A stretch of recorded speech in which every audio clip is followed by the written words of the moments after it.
Start. My name is Lori Krupp, and I'm here on behalf of NCR, and it's my great pleasure to welcome you here today. We have folks here from our NCR Forward members. We have folks here as guests of Fordham, and we are presenting this in partnership with the good folks at Fordham, and we're so grateful for you guys here. And I am very grateful for the able leadership of David Gibson, Director at the Center on Religion and Culture. So David, if you don't mind, I'll turn it over to you to kick us off.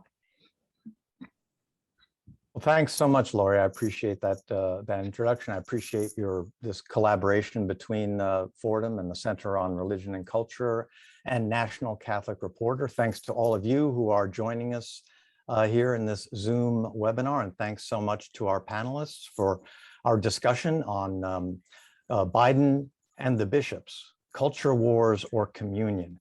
This is a preview of the coming USCCB, United States Conference of Catholic Bishops, discussions about the Eucharist and a document they proposed on the Eucharist, which has become a kind of a flashpoint in the church. I want to jump right into this, so I'm going to introduce our panelists very briefly and get right into our conversation. I also want to encourage you, the audience, to post your questions using the chat box down at the bottom of this Zoom screen. Throughout our conversation, I'll monitor that chat box and I'll pick out your questions and pose them to our panel, questions that haven't already been posed or answered. So now to our guests today. First, we have Massimo Fajoli, a professor of historical theology at Villanova University and a regular contributor to various Catholic publications, and the author of his most recent book, Joe Biden and Catholicism in the United States. Very on point.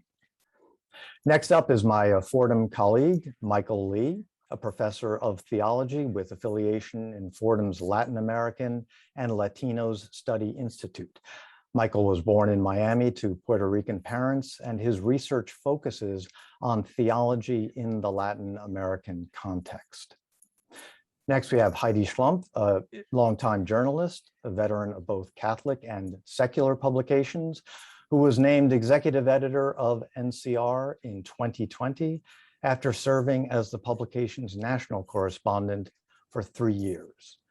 And last but not least, we have Bishop John Stowe, a conventual Franciscan who was ordained as the third bishop of the Roman Catholic Diocese of Lexington, Kentucky in May of 2015, appointed by Pope Francis. And now, as they say, Bishop Stowe, the last shall be first. And also, since you're the only one actually here with a vote on this document next week, let's start with you. Let me toss a question out to you. This entire debate and document on the Eucharist has had really such a kind of tortuous journey, kind of coming out of the bishops' meeting a year ago, last November, in the wake of Joe Biden's election as the second Catholic president in our history. And it was a source of much debate and back and forth, and that was debated again at the bishops' meeting, online meeting last June. And it was going to go through a bunch of revisions. Now you've seen this draft that you're going to be looking at discussing together with your brother bishops next week. What is your sense of it now that you've had a chance to review it? It makes no explicit reference to Catholic politicians who support abortion rights, which is really the main flashpoint and impetus for this originally. But does that make it a useful document for the USCCB to adopt? David, I think the key word that you used in the phrasing of the question was the word journey. And I think the whole story about this document is the many iterations of the document itself and the lack of clarity about who the intended audience is. Is it to satisfy those bishops who see it as important to correct or penalize the current Catholic president for his stance on abortion, or to appease those Catholics who think that that must be done? Or is it to welcome people back to the Eucharist after a time, to the celebration of the Eucharist after a time when many have been deprived of it throughout the pandemic? Is it response to the Pew Research poll that suggested that not enough Catholics believe in what the church teaches as about the real presence of Christ, or is it trying to do a combination of those three? And in seeing the different versions of this document, I have no more clarity about that than when I started. So as you said, the piece about an explicit reference to politicians not receiving communion is missing, but you can't miss it if you're looking there and seeing the paragraph, fortunately, going back to the resolution of that issue back in 2006, and an emphasis that it's the individual person, the believer, who is the first person that is supposed to discern their preparation or worthiness for the Eucharist. But I think the context has already been lost, and I think those of you in the media will be the ones that are going to interpret it for people, not that they're going to read the document, but they're waiting to see what does it say about whether the president can go to communion or not. And so to claim that this is just a teaching document about the Eucharist, I think we've missed the opportunity, if there ever was one, to do a teaching document about the Eucharist. And then what we have in this document, I don't see much that is bad in it. I could see it lacking in some areas, but it doesn't go much farther than the catechism. We don't need, it doesn't create any new teaching or new understanding, nor generate a new enthusiasm, reverence, or appreciation for the gift of the Eucharist, nor does it emphasize enough the Pope Francis model of the church as a field hospital where sinners come to be healed and to be mended and to be brought back into full communion. So what do you think, I mean, would you vote against it? Do you have a sense of which way you'll go or which way the bodies would go? I mean, if it's, do you just vote for it? And I'm not in favor of voting for it because I don't think we took seriously enough what Cardinal Ladaria said when he sent the letter about having a serene discussion about this. And I was part of a group of bishops that said, you can't do this in a Zoom conference. You can't do this the first time it was brought about. And so then we went to regional meetings. But what we discussed in regional meetings was different than the first document we discussed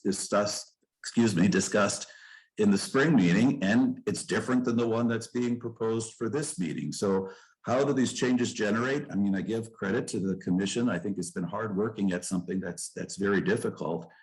But I think when we lost control of the narrative, I think we've lost to really make it a teaching document, and we would be better off doing the focus on the Eucharistic revival that's being talked about and allowing a teaching document to result from that, rather than starting with this, which will be seen as a win or lose situation for some party or some element in the church. And just to give it that context, the bishop mentioned Cardinal Ladaria, who's the head of the Congregation for the Doctrine of the Faith over in Rome. And he had sent a very clear letter to the bishops before your June meeting asking to go slow on this. And that really didn't happen. And also, I think what you mentioned is important to note for everyone that this meeting in November will be the first time you all have gathered in person in what, a year and a half? Yes. Yeah. Massimo Fajoli, let's go to you. As I mentioned, the bishops really didn't take the go slow sign from the Vatican last June, but President Biden himself had recently, just last month, had a very friendly meeting and lengthy meeting with Pope Francis, who he has frankly something of a personal relationship with. Do you think that meeting changed the dynamic perhaps, or the perception here in the Catholic Church in the United States when the Pope and the President met on such friendly terms?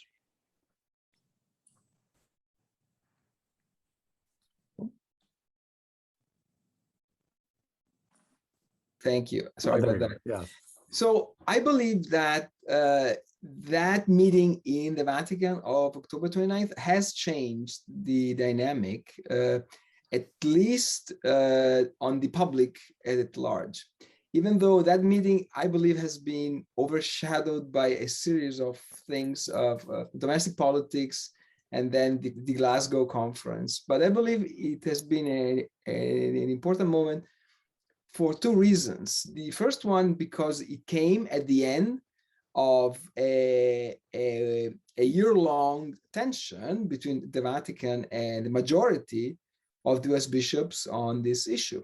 The signals coming from the Vatican has been unmistakable from Ladaria and from Pope Francis himself flying back from Slovakia when he said that he has never denied the communion to anyone. So that has been very clear. And I believe that the message of the Vatican was this, that they are protecting Joe Biden's access to the Eucharist, not as an endorsement of some policies of this administration, but as a protection of the Catholicity of US Catholicism, as a protection from the danger of becoming a partisan sectarian church. And so Catholicism doesn't mean non-Protestant or non-Orthodox, it means non-sectarian originally. So that, I believe, was the clear intent, that we cannot allow this hyper-partisanship to become the banner of the US Catholic Church. And then there's a second thing that, as an historian, strikes me. So in church history, we have seen in these last few centuries a political use of devotions, of saints, of the Virgin Mary, Cold War, Fatima, Lourdes, and so on. We have never seen a political use of sacraments like this. That's new. I mean, that is an escalation because now we have the Eucharist, and who knows, maybe next step would be marriage. If you are a politician of a certain opinions, you cannot be married in a church. I mean, I don't know, but that opens a Pandora's box in what could happen to a church that has no tradition, no history of using sacraments in this way. And so here, paradoxically, the argument coming from the Vatican is a conservative one. It is a traditional one. Is in defense of the Catholic tradition. We don't do these things. So this is why that meeting of last month, of 2 weeks ago, was very important, because it came at the end of an extraordinary moment, in my opinion, in the relations between this pontificate and the US bishops. Thanks so much, Massimo. Michael Lee, picking up on that, the draft document that the bishops will be discussing does make a reference, one reference to the landmark document by the bishops of all of Latin America, the Aparecida document from 2007. And some bishops had wanted to cite that document, which was, again, its drafting was overseen by then Cardinal Jorge Bergoglio, then Archbishop Buenos Aires. They wanted to cite that, saying that the language in Aparecida about Eucharistic coherence, the sort of buzz phrase for denying communion to certain public figures, was tougher on public figures. Is that use of the Aparecida document, and in the whole context of Latin American theology, does that make sense? It actually doesn't. And there are a few reasons why it's problematic. The first thing is the invocation of Aparecida as a way to say that this is the personal opinion of Bergoglio, Pope Francis, is wrong. I mean, as we see with this document and all ecclesial documents, these are generated by commissions, they're voted on, they're interjections by members of the bishops themselves. So these are all kind of composite and compromise documents, often where different strands make their way into a final text. So although Bergoglio, Pope Francis, was kind of an editor, if you will, at the time, it would be wrong to identify this one line with his thinking necessarily. In fact, if one looks at this notion of Eucharistic coherence, the source is actually the Colombian Cardinal, Alfonso López Trujillo, who during the 2005 Synod of Bishops invoked it in a different context. He was talking about opposition to same-sex unions and laws that would allow for adoption by same-sex couples. So he intoned this phrase, Eucharistic coherence, in that context. And it's no coincidence, this paragraph that is mentioned occurs in the document, the Aparecida documents chapter on family, persons, and life, in the subsection on marriage and family. So all of these give us the indications that, in fact, it was the president of the Pontifical Council on the Family, Lopez Trujillo, who got this phrase into the document. It's the only mention of that phrase in the entire document. In fact, the term abortion only appears in 4 out of the 554 paragraphs of the document. And 2 of those mention it on a list of societal ills like capital punishment, unemployment, sex trafficking, forced migration. So it really, to single this out as a separate issue above these others really doesn't accord with the text of Aparecida. I mean, to claim that this is central to Aparecida is like the slave owner's use of Ephesians 6, slaves be obedient to your masters, as the heart of the New Testament. I mean, it really is marginal. So the other thing I would say is there are much better texts to cite from Aparecida. I appreciate the interest in what our Latin American brothers have produced. Medellin and Puebla are fine documents as well. But, you know, paragraph 396 says the preferential option for the poor should permeate all of our structures and priorities. It says the church is called to be a sacrament of love, solidarity, and justice. Paragraph 251, in discussing the Eucharist, calls it the privileged place of the disciples' encounter with Christ, in which Jesus attracts us to himself and makes us enter into his dynamism toward God and toward the neighbor. I think citations like these adhere much more closely to what the outlook of Aparecida was, and in fact, what the thinking of the Holy Father is today. You also bring up the point you bring up about the way it was used and deployed, whether rightly or wrongly, in Aparecida about divorced and remarriage. Bishop Stowe, that also seems to raise an issue. I mean, if you kind of open this Pandora's box of, as Massimo referred to, using the Eucharist as the line in the sand, to put it as kindly as I can, on one issue, again, how do you not use it on a range of issues? I mean, you could kind of, you know, weaponize it for all kinds of things, because there are all sorts of threats to life and family out there, right? There was a bishop that brought up the possibility, I don't think he was serious about doing it, but by way of comparison, of denying Border Patrol agents who are cruel to migrants on the border access to the communion line, or Catholic governors or Catholic attorney generals who promote the death penalty from receiving communion rather than being honored by church institutions. So yeah, and as a pastor, a concern for me is I know of enough people who think it's their business to judge whether somebody else should be going to communion or not. And we don't need a document giving license to people to be concerned about the state of somebody else's soul when they receive communion. Heidi, if this document passes, how do you really think this is going to play out? The bishop had referred to that in some of his opening remarks, but I mean, there's been all of this you know, debate really for the past year, even 2 years since Joe Biden was nominated. How do you think this is going to land with the rest of the Catholic Church in the United States and with the wider public?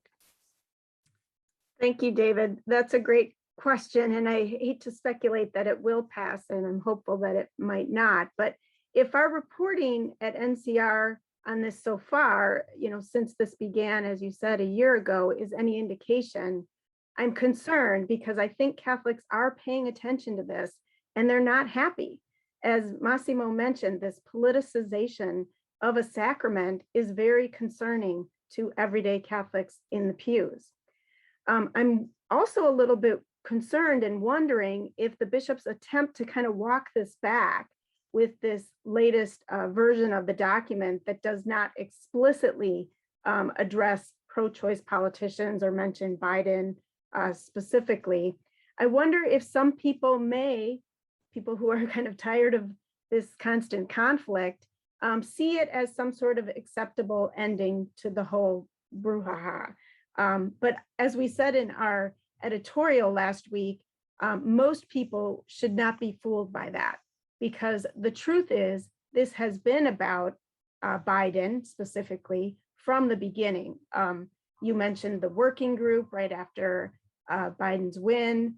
We had Archbishop Gomez's sort of inappropriate Inauguration Day statement where he talked about the potential of moral evils. And of course, at the last bishops' meeting in June, even though there was a little bit of this spin beginning that this wasn't going to be about individual politicians, there were a number of bishops who just couldn't contain themselves from standing up and in their public comments, mentioning Biden specifically, mentioning Nancy Pelosi. So Catholics are not stupid. They know that this statement on the Eucharist doesn't just coincidentally happen right around the same time that a bunch of them started talking about denying communion to Biden. And they hear, as Bishop John said, the media reports coming out of Rome that's sending a different message, whether it's the caution you mentioned from Cardinal Ladaria, or the nuncio who is repeatedly issued pleas for more dialogue, and of course the Pope himself in the press conference and to Joe Biden. So I'm concerned if the bishops do move forward with this, it will further highlight the split between the US Catholic leadership and the bishops and Pope Francis. And my guess is if US Catholics are forced to choose, they're going to choose Pope Francis, hands down. And Heidi, I couldn't agree more. I'm afraid that is exactly what's at stake here.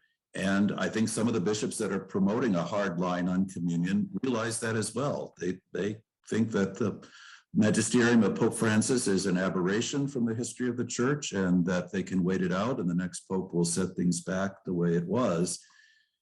And I think in general, you can see in the US Bishops' Conference, there's been no real enthusiasm for any of the documents, the encyclicals or other teachings that have come forth from Pope Francis. And when you say Catholics are watching this, I've got a number of people who've written to me and said, I'm watching very carefully. And if the bishops pass this, that's it. That's the final straw for me.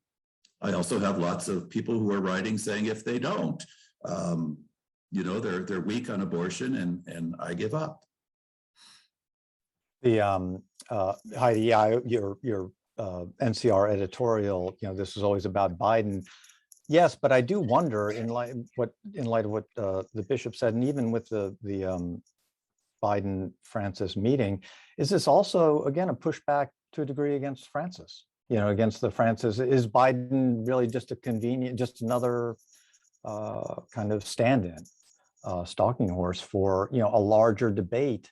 Frankly, a larger debate within the church about how to be Catholic and how to be, how we approach ministry. Yeah, I think I really do see it as a debate between those who want to play the culture war and those who don't. And so in that sense, it is about the broader polarization and the issue of whether we're going to follow Francis's model for the church. And I hear you, Bishop John, that there are Catholics on both sides of that. But I think a number of people who've already sort of are on the edge or halfway out the door are the ones who are really hoping that this will not be the final thing that pushes them out. So many Catholics don't recognize the Catholic Church in America anymore. We have the statement from the speech last week from Archbishop Gomez about social justice movements, being negative about social justice movements. I think all of these things taken together are very concerning for everyday Catholics. I'd be curious to hear what other panelists think the Francis. I also want to pivot to Massimo and then Michael. Abortion is illegal, perhaps more restricted, but is legal in Europe, in most countries, I think. But there's not the same degree of, or the same dynamic of conflict, and certainly at the communion rail, Massimo. How do European Catholics look at the United States and this whole, and European Catholic leaders? How do they look at this whole controversy in the United States? they look at this as a strange situation of a church that is incredibly vital. It is more vital than the average European Catholic Church, but also with a sense of puzzlement, because as you mentioned, in most European countries, abortion has become legal in the 70s, 80s, and most remarkably, it has become legal in major countries like Italy or Germany, with Catholic or Christian democratic parties in power. Catholics were prime ministers, ministers of the interior, of health, even presidents of the republic. There is a famous case in Germany of one of the constitutional judges who was a very prominent Catholic, who voted in favor of legal abortion and explained why in a very long and famous essay. And so European Catholics remember that that was an excruciating public conversation that it was decided in parliament most of the time and not by a court, but it never implied a public sanction of the bishops or churches against individuals who had been politically important players. So this really sounds very new to them. And as an Italian, I could just mention a name that many of you may have heard. I mean, Andreotti was the quintessential Catholic politician. He was in government when Italy made abortion legal, and he went to mass every day of his life, every single day, 7 days a week. And no one said that you were in power at that moment, therefore. So that really is new in the eyes of other Catholics that have gone through this, even though we know that the American law on abortion is very particular and has some important differences with the way it is regulated in Europe. Michael, how does this play out in Latin America? Obviously, Latin America is in a huge region, continent, so many different countries, but you have a number of places, Mexico and others, where abortion is becoming legal. Are we going to see this kind of culture war dynamic play out in the Catholic churches in some of those countries there, or is there a different type of Catholic culture?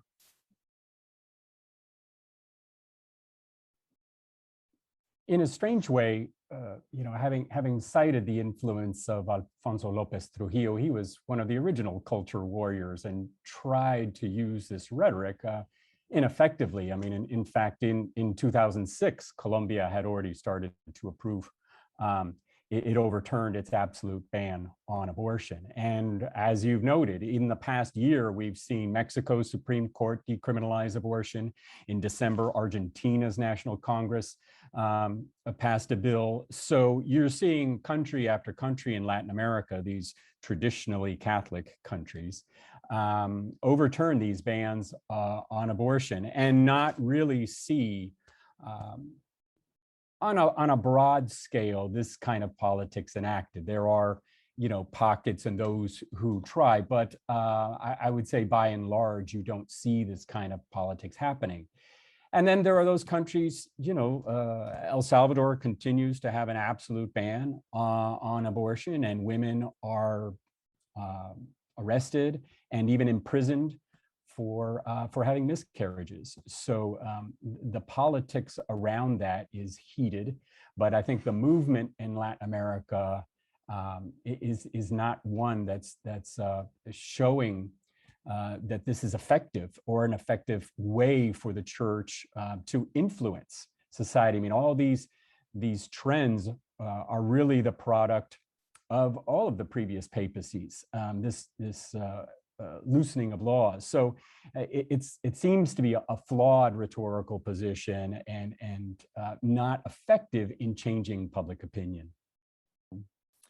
One thing, and a couple of our audience members have posted questions about a 2019 Pew survey on Catholics' belief in the real presence and transubstantiation, the Eucharist, truly becoming the blood and body of Christ at Mass. that, again, the election of Joe Biden seemed to have been one of the motivators of this entire push. But also one thing, rationale that's also cited is this Pew survey, which showed basically that, I think, Heidi, about 30% of American Catholics said that believed in the real presence, and largely the rest didn't know what to believe or believed that it was merely a symbol. And as Flannery O'Connor famously said, if it's a symbol, then to hell with it. And I would stand with her on that. But can you parse that for us? Do polls like that really reflect what people believe or what people understand? I'm so glad that someone asked this question, because I've kind of been on a mission since that survey came out, and I'd done a story in which I interviewed liturgists and actually pollsters who talked about what a flawed survey that was. The results from that survey are the exact opposite of what every other previous survey, or at least recently previous survey on the real presence showed. And there was some real questions about the wording of the questions. So for example, it was a multiple choice question, and it did not ask whether it was merely or only a symbol. It asked, pick one. Is it actually the body and blood of Jesus Christ, or is it a symbol of the body and blood of Jesus Christ? There was no both as an option. And the liturgists I spoke to talked about how it is also a symbol in a way. And so it was a poorly worded question. And I think the results are problematic. So most surveys show that roughly 2/3 of Catholics can accurately describe church teaching on the real presence, and 1/3 can't. And this survey was a flip. It's a blip, but it's convenient for those who want to use this to further this idea that we need a teaching document on the Eucharist right now. And again, rather coincidental that it happens at the same time they're trying to do this culture war thing with the Catholic president. Bishop Stowe, what do you think? I remember at the June meetings, I was listening in Archbishop Wensky of Miami, who's no lefty liberal at all. And he also sort of said, we shouldn't put too much stock in how people respond to a phrase. I mean, yeah, and even when you go to Mass, it seems to me that people are extremely reverent, whether they can enunciate what they believe about the real presence is perhaps beyond the scope of a poll. I mean, how should we view that? Yeah, I think what Heidi said is right on target from my understanding of it, that, you can't juxtapose symbol or real presence. When you say it's actually the body and blood of Christ, are you talking about a physical presence of like in these Eucharistic miracles that are described, where there's actual blood that can be tested as blood and flesh that can be tested as flesh? That's not the theology of the church. There is a symbolic reality. That's a possibility. Now, whether the vast majority of people could define transubstantiation in the medieval terminology that Thomas Aquinas used is questionable, but do people believe that something really happens during the celebration of the Mass, that the bread and wine that's brought forward is more than bread and wine when they receive it in the Eucharist? I certainly believe the majority of people do. We always need to do more work on catechesis. There's so many areas of the church's teaching that our own people need a lot of work to understand better, especially our Catholic social teaching. It's largely unknown. But I'm interested in what the theologians think about that use of symbol. Massimo, Michael? Yeah, Michael Lee. I think Flannery O'Connor's dead wrong. She doesn't understand the term symbol. I think symbol needs to be added to synod or synodality here if we're going to do catechesis on some of these Greek terms. But, and I won't go into Rahner's real symbol, but I will say this. I mean, it's a fundamental Catholic notion about sacramentality, that the sacraments not only point to, as signs, point to a greater reality, but they manifest them, right? That they are somehow manifesting that which they point to, this sacred reality. And I think that symbolic function is a powerful one. It's also why we can't just focus on the elements, the host and the wine. The body of Christ is also the community assembled.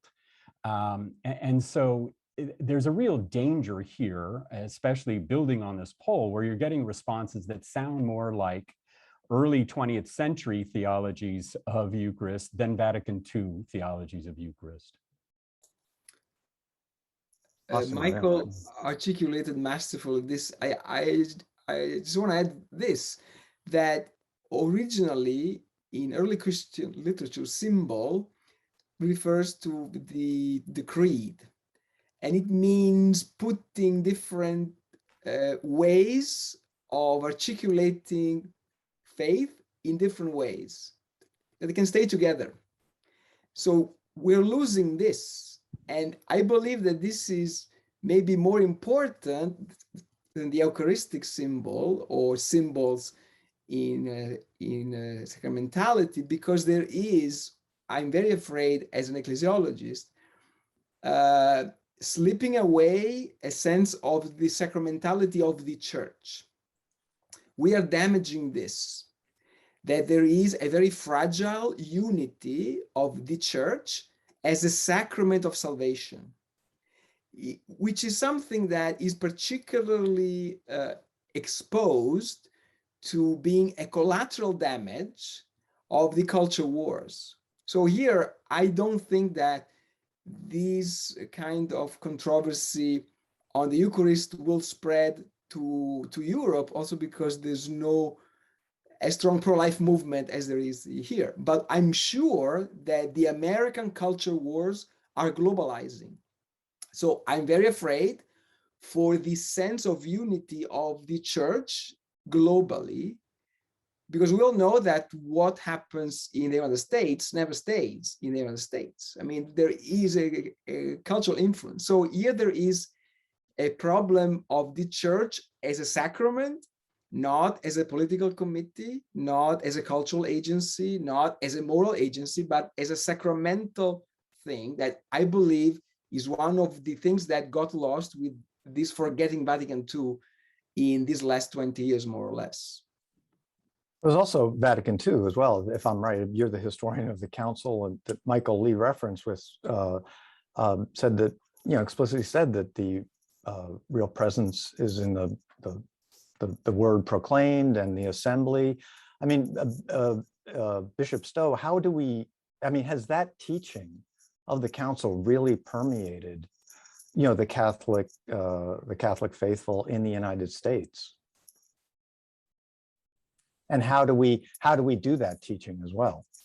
It depends on the sources of influence for Catholics in the United States, and I'm afraid of getting myself into more trouble, but I think EWTN television network has had a tremendous influence on the beliefs of Catholics in the United States, and it presents a pre-conciliar mass as the norm and the ideal, and a pre-conciliar theology, and a whole approach to life that would be more comfortable in the United States in the 1950s than in the 21st century. So I think there are problems, and I think that has had a big effect in the American church. There's a kind of a nostalgia that is having an influence on the way people think and believe. Look at what had to happen with Traditionis Custodes and the Pope limiting the frequency of celebration of the Tridentine form of the Mass, because these bodies were not just holding on to a previous form of the liturgy, but a whole ecclesiology and a whole worldview that was transformed at the Second Vatican Council. And we have several classes of seminarians now ordained that do not see the Second Vatican Council as the watershed moment in the life of the church that it is, and who believe it was just another aberration in the history of the church, but do not give it the authority and the mark of the touchstone for orthodoxy that the Second Vatican Council should have for the church in our time. And there seems to be, and you mentioned EWTN, I think Raymond Arroyo, one of their hosts, had a tweet or something, just saying, keeps going on, citing canon law, trying to make it a black and white, very legalistic kind of issue. It's like if you adopt this position on abortion rights or something else, then you should be denied communion rather than making it a pastoral. I don't know where he studied moral theology, but he certainly presents himself as an expert.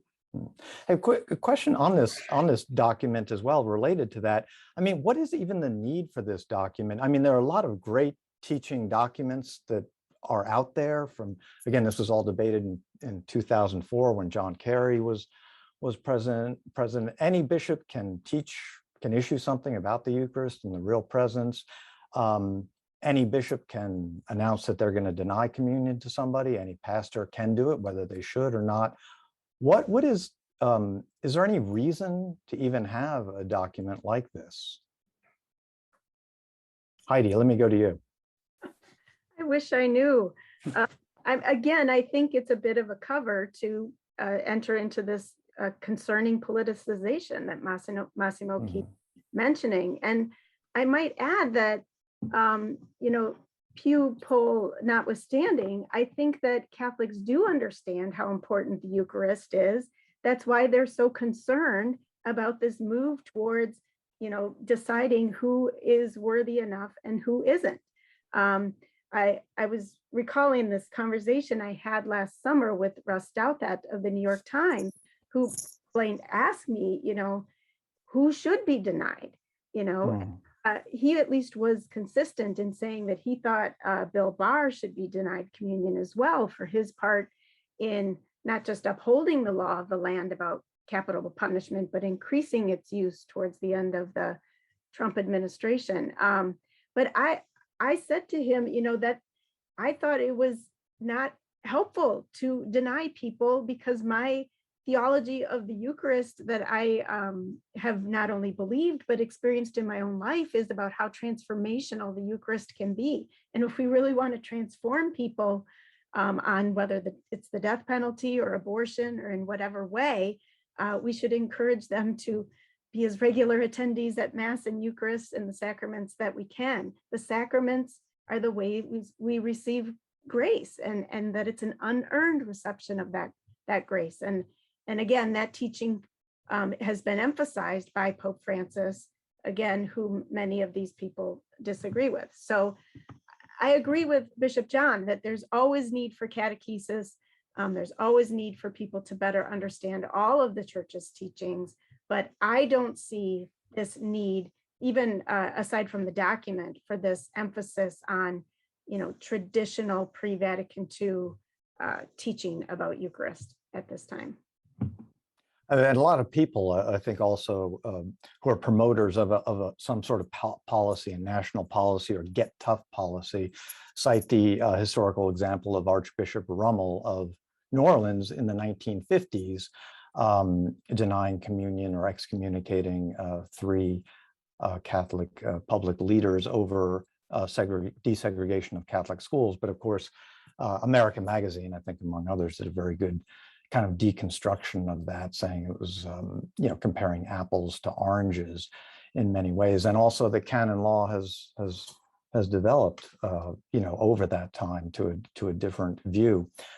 Bishop, just to go back to you real quickly, is there, though, any circumstance in which a Catholic should be denied communion?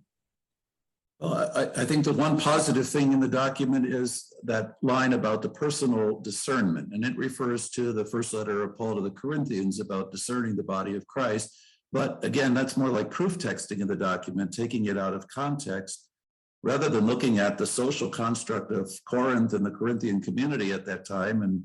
And what Paul was chastising was in the context of a communal meal. Some people are eating more than their share and getting drunk before the other people even arrive there. How can you say this is a sacrament of unity? So I guess the short answer is there should be some discernment on the part of the individual about receiving the sacrament and preparing oneself for it. But I think Pope Francis gives us the right direction. It's not a prize for the perfect, but medicine for those who are on the way, who really want it.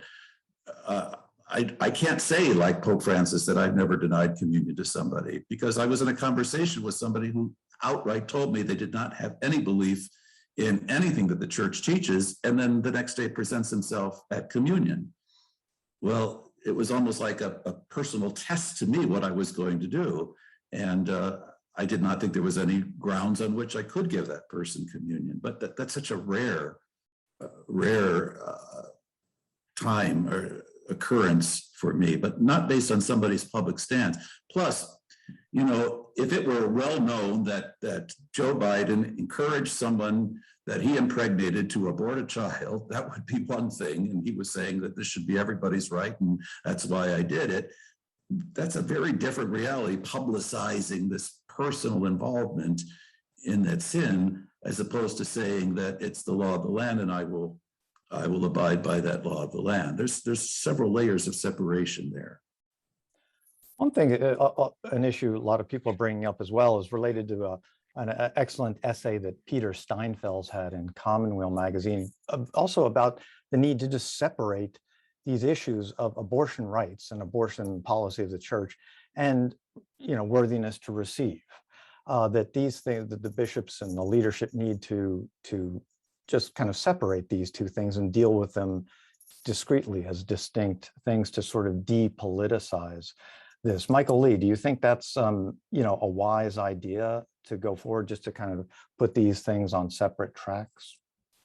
Well, absolutely. I mean, I still think about John the 23rd's injunction that there be no anathemas at the Second Vatican Council. I just don't see that excluding people from the Eucharist is a smart pastoral strategy. I mean, especially in the wake of a sex abuse crisis in which many question whether the church itself was acting as Christ would want it to. And it seems to me that this pointing of figures and desire to exclude is coming from a position of hypocrisy, really, or at least trying to divert attention from much more basic issues about the church, encouraging all believers to be the body of Christ in the world. If there were a document that I would put forward, I would say go to St. Oscar Romero's second pastoral letter, the church, the body of Christ in history. And the church in the United States has much to do and can do, but it should be doing it in the realm of reconciliation, not further division. I also have to say the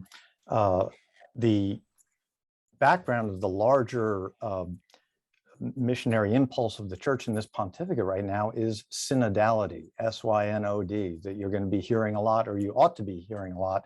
It's really the centerpiece of the Francis's mission and pontificate. It seems there's a worldwide call for people to meet in a synodal session, in a synodal way, and gatherings together in a more horizontal gathering. That's going to be the topic, let's hope, of a future webinar like this.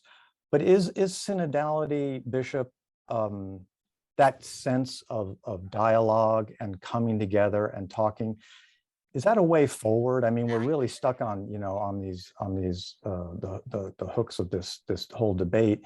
Is synodality something we should be talking about more, rather than this kind of, again, less culture war and more communion? Well, certainly it is. And I think that's why Pope Francis is calling us to that. And I don't know why that's not a prominent feature on the agenda for our meeting next week.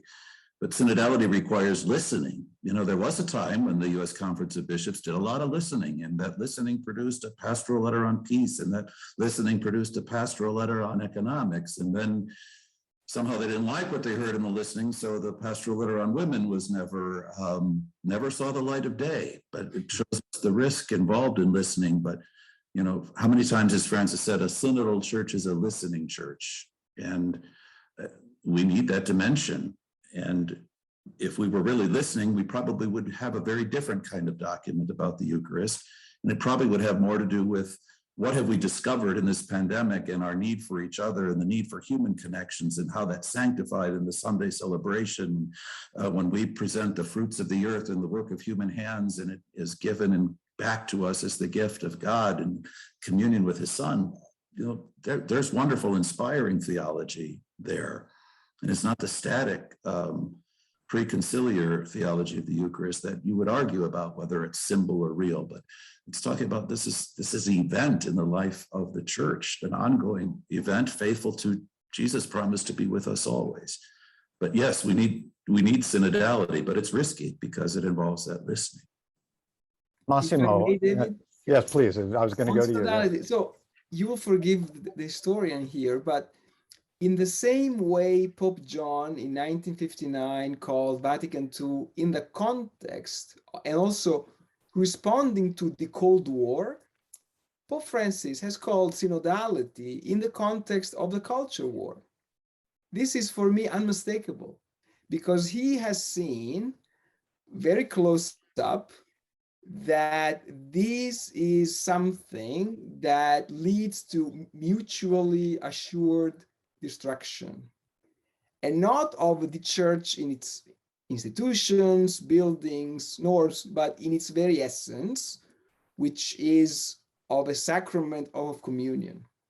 So I believe that for many Catholics, I mean, synodality, it's still hard to grasp.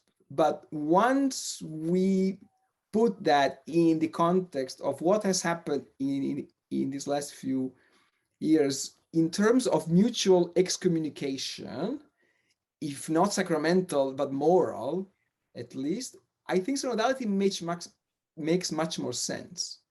And so that's why it's a paradox that in the US, synodality faces more challenges than many other countries probably, but it is exactly here that is more urgent, I think. Real quick prediction, I guess I should go to you, Bishop Stowe. Is this document going to pass? I'll put you on the spot. I'm afraid it is. I think it will because it's blander than what was proposed at first, and it's got something that I think was trying to appease everybody. And I think a lot of bishops would have a hard time voting against it because there's not something so objectionable contained in it. I don't think we're asking the question, is this appropriate to have such a document? Has the narrative already been taken away from us before we even vote on this document? What's the purpose of it at this point? I think that would yield a different answer. Now, with the document, it's got to have 2/3 approval of the gathered assembly and get approval from Rome if it's to be a teaching document. Yeah, I think I've talked to some people who said it was watered down precisely in the hopes not only of passing it by the body of bishops here in the United States, but also getting, it's very clear that Rome said they don't want anything that's going to be, smack of a national policy, which just can't happen on communion. So it would have to go to Rome and get approval before it comes back. No, I was, as I was preparing for this, I was going back to a tweet from Bishop Thomas Tobin of Providence, also no wilting liberal, who said back in May, tweeted, lots of angst right now about bishops, abortion, and communion. I suspect that when all is said and done, we'll be right back where we started. The bishops will write a beautiful letter on the Eucharist, and each bishop will apply ecclesial discipline in his own diocese. So there. So, who knows where we'll be. Listen, as we're approaching the end of our time, I want to ask each of you what you wish the church in the United States would be saying now, both about the Eucharist and in general. What message do you think the bishops you'd like to see the bishops coming out of this with? I remember during the June meeting, Archbishop Wester proposing, he said we should just trash this document and just put out a statement that says, welcome back. I mean, we're coming out of a pandemic, a year and a half of so much death and suffering and people not even being able to go to Mass. And I thought it was a very opposite kind of suggestion. What would you all, Heidi, let's start with you. What would you like to see the message of the church coming out of this meeting be to Catholics and to the wider public? Well, I agree with Bishop John that I'm afraid in this watered down version, it may end up passing. Now, of course, some of this depends on what happens with proposed amendments and the discussion. And I don't think it's a coincidence that the bishops have altered the way the meeting is supposed to go next week with the executive session at the beginning instead of the end, so that they can kind of iron out all those wrinkles in private before they get to the vote. And of course, NCR will be there next week covering all this minute to minute for those of you on social media and at our website. If it does pass, even if it is in the watered down version, I think it will be such a missed opportunity. As Carmen Nanco Fernandez writes in a column today at NCR, the bishop's document is so out of touch with what's going on the ground. I'm a parent of two young people, two young children. This is not what's on their agenda, and this is not speaking to me as a mother trying to raise my kids in the church. So I would like to see them address climate change. I would like to see them address the issue of immigration. I would like to see them address all of these many serious issues facing us as a country and a world. I'm not hopeful, but I do believe in the Holy Spirit, so I'm holding out that maybe things might go better than I expect next week. Michael Lee, what do you wish? What do you think the church in the United States needs to hear, wants to hear? Well, I share with Heidi the outlook that, and in interacting with my students and those at the current Center of Catholicism, that this document will probably be passed and received with a huge collective shrug by most Catholics. And again, a missed opportunity on two levels for me. I would really have loved for the bishops to focus on bread. I think of Monica Helwig's great book, The Eucharist and the Hunger of the World, and trying to emerge from this pandemic, what we could say about that hunger and sharing bread globally, I think would have been really a contribution. And then secondly, this image of leaven in the dough, that rather than doubling down on one-sided partisan rhetoric, they could easily have used this image of leaven to talk about people of faith transforming whatever political party they're a part of, and really to focus on this unique opportunity to take a lead in societal reconciliation that we need so desperately in the United States, rather than falling into line with divisive forces that at least this discussion has fallen into. Massimo Fajoli. The pandemic has been or is once in a generation interruption. And there's nothing more disturbing to see the leaders of the spiritual communion missing that almost completely. It's been an interruption in terms of access to the sacraments, but also to sacramentality. That is what needs to be recovered, I think, because that would say much more about what we are, rather than the US bishops behaving like a mirror of Congress, which is for me the saddest thing that I can imagine. Bishop Stowe, last word to you. Well, I would love to see the bishops demonstrate what synodality is all about. I would love to see an open discussion that would be not for the cameras and for certain audiences, but to genuinely hear each other, and for the bishops who speak to speak as pastors, talking about where the people are coming out of a pandemic, with young people fearful about the climate in the future, and too many not taking it seriously enough, or seeing how our religion has any connection to that. We live in very polarized and divided times, and we're talking about a sacrament of unity and adding to the polarization, rather than trying to find the ways that the church assembles everybody together or opens the tent flaps of the field hospital to bring people in. I just wish we would demonstrate that we hear Pope Francis and would follow his line. The tent flaps of the field hospital. That's beautiful. Thank you very much. Thank you all, Bishop John Stowe of Lexington, Heidi Schlump of NCR, Massimo Fajoli of Villanova, my Fordham University colleague, Michael Lee. Thank you all for joining us. I'm David Gibson at the Center on Religion and Culture at Fordham University. I'm going to turn it back over to our co-host, Lori Krupp at National Catholic Reporter. Lori, thank you. You're being very gracious to call me a co-host, David. I've had the easy job today. Thank you, David, for your very deft leadership through such an important topic. I really appreciate it. I feel kind of emotional about this topic. As Catholics, our belief about who we are as Eucharistic people, it's the river that flows through us at any moment of every day. And I'm so grateful to this panel for this learned and pastoral discussion about such an important topic. My thanks to all of you on behalf of NCR. And Heidi, a special word of thanks to you for always making us look so good. You're an awesome executive editor. It's all wonderful to work with you. And everyone, you'll receive an email from us with the links promised. And I think with that, we will send you forth to love and serve the Lord. Thanks, everybody. You got it. Bye. Yeah, bye-bye.